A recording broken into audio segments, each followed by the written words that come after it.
A lo largo de la historia, la justicia no siempre ha sido justa. Este canal documenta casos reales donde el error fue irreversible.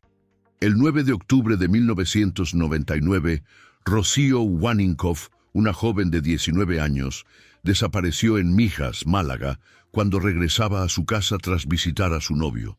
Días después, su cuerpo fue hallado con signos de una violencia extrema. El crimen conmocionó a España y desató una presión social y mediática sin precedentes para encontrar a un culpable.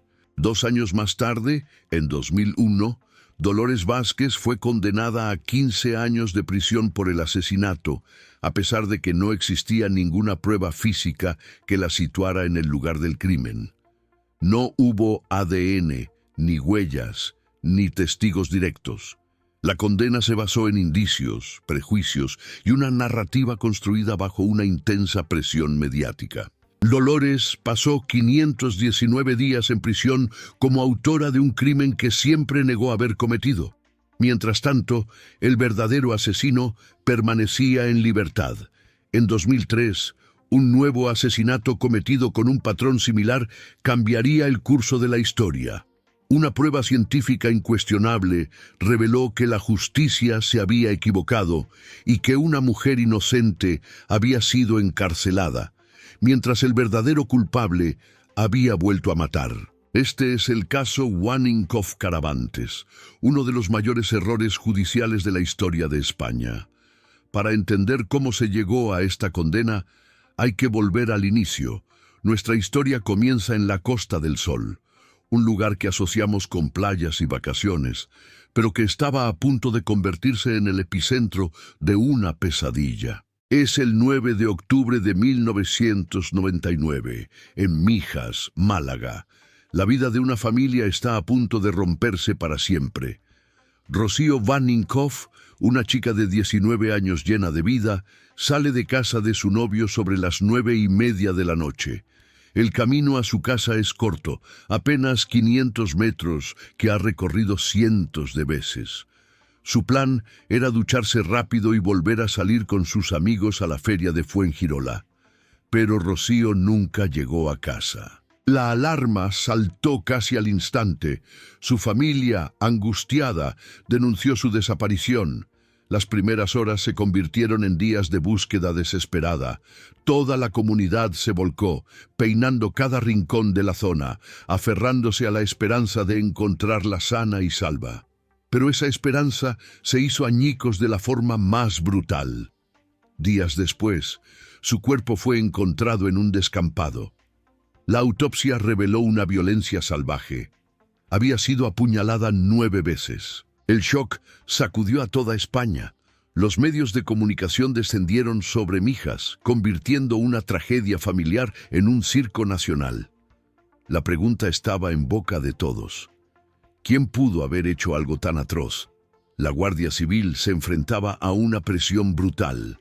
No había testigos, no había un móvil claro, y cada día sin un sospechoso aumentaba la histeria colectiva. La gente quería un culpable, y lo quería ya. Lo que nadie imaginaba es que, en esa búsqueda frenética, la justicia se desviaría por un camino muy oscuro, apuntando a alguien que no tenía nada que ver con el crimen. La verdadera cacería no era la del asesino, sino la de una falsa culpable. Con la investigación en un punto muerto y la presión mediática al rojo vivo, la Guardia Civil necesitaba a un sospechoso. Pronto, todas las miradas se posaron sobre una figura inesperada: Dolores Vázquez.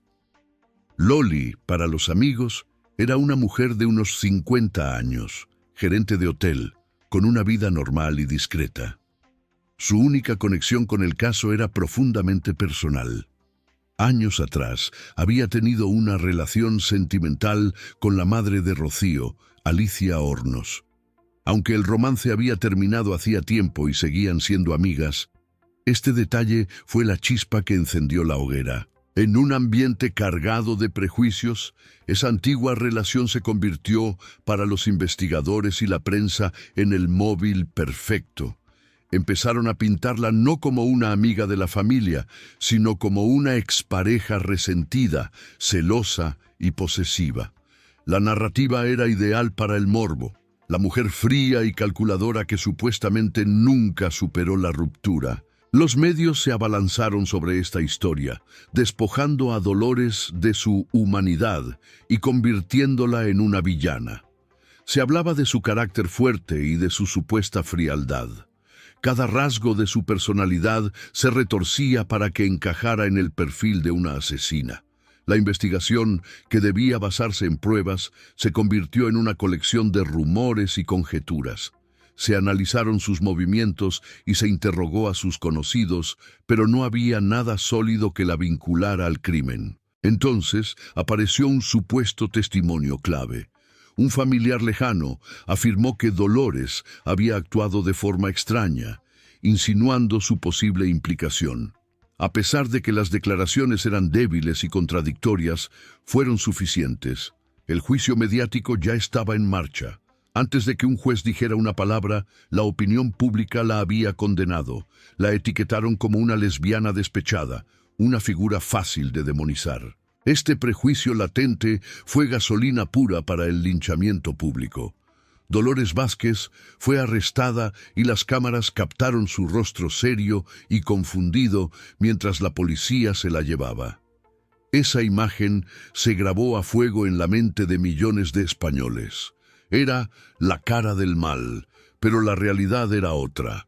Era la cara de una inocente a punto de ser devorada por un sistema fallido. El juicio contra Dolores Vázquez en 2001 fue la culminación de esa casa de brujas. No fue un proceso para buscar la verdad, sino un teatro para confirmar una culpabilidad ya decidida. La decisión recayó sobre un jurado popular, ciudadanos que llevaban meses expuestos a titulares sensacionalistas.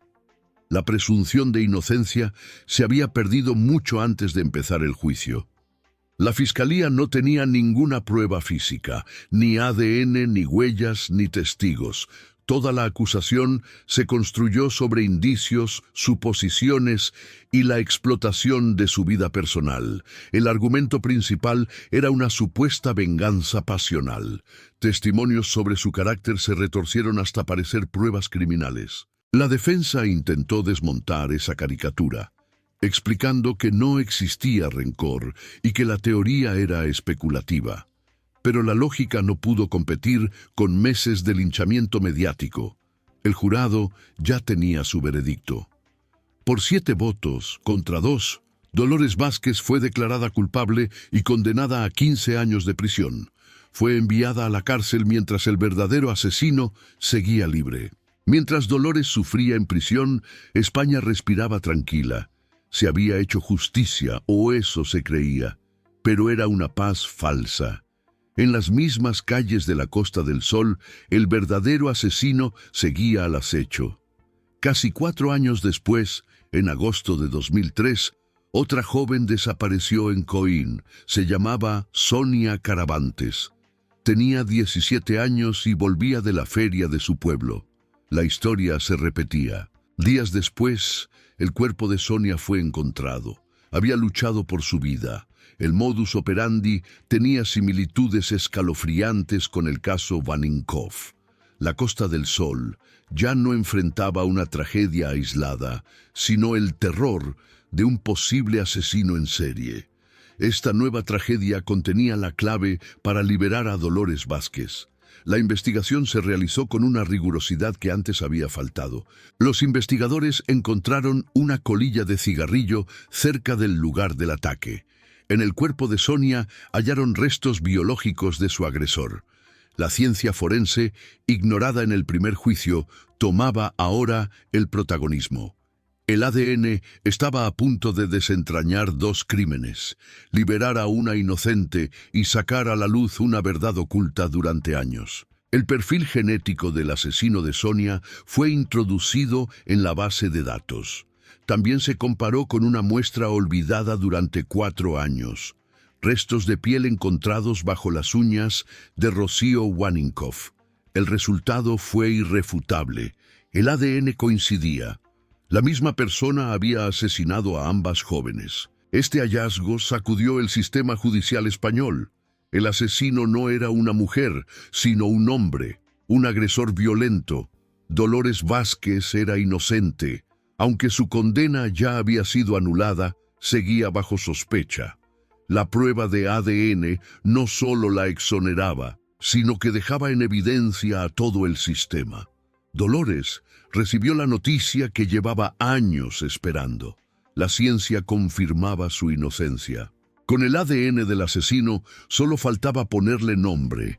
La pista llegó gracias a la expareja de un ciudadano británico. Recordó que su marido había llegado a casa con arañazos y ropa manchada de sangre. Decidió llamar a la policía. El sospechoso era Tony Alexander King.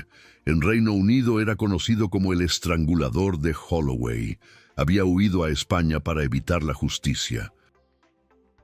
La muestra de ADN confirmó la verdad. La coincidencia fue total. Tony King fue detenido y confesó ambos crímenes. Admitió haber asesinado a Rocío Waninkoff en 1999 y a Sonia Caravantes en 2003. Fue condenado a 55 años de prisión.